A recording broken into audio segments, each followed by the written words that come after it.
In this video, I will show you how to put a space in your display name on Roblox. If you do have any questions or comments regarding this tutorial, feel free to drop that down in the comment section down below the video, and with that being said, let's jump straight into it.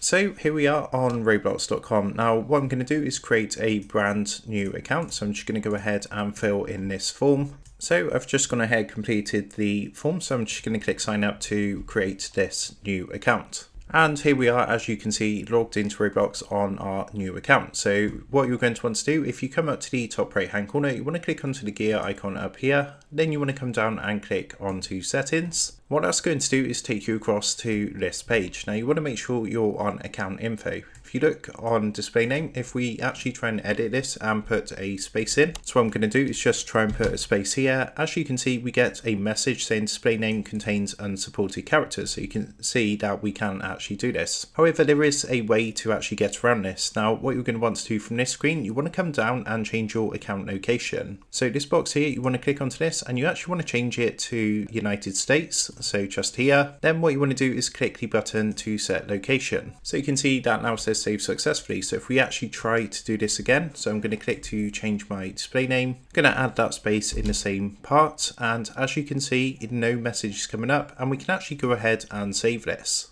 So as you can see, my display name is now showing like this, and if I actually come back to roblox.com, and you will see on my profile I now have a space in my display name. So that is how to put a space in your display name on Roblox. With that being said, I hope this tutorial did help you out today, and if this did help you out, I would really appreciate it if you was to consider dropping down below the video, leaving a like, and also subscribing to the channel. With that being said, I just want to take a minute to thank you guys for watching this quick tutorial, and I will see you in the next video.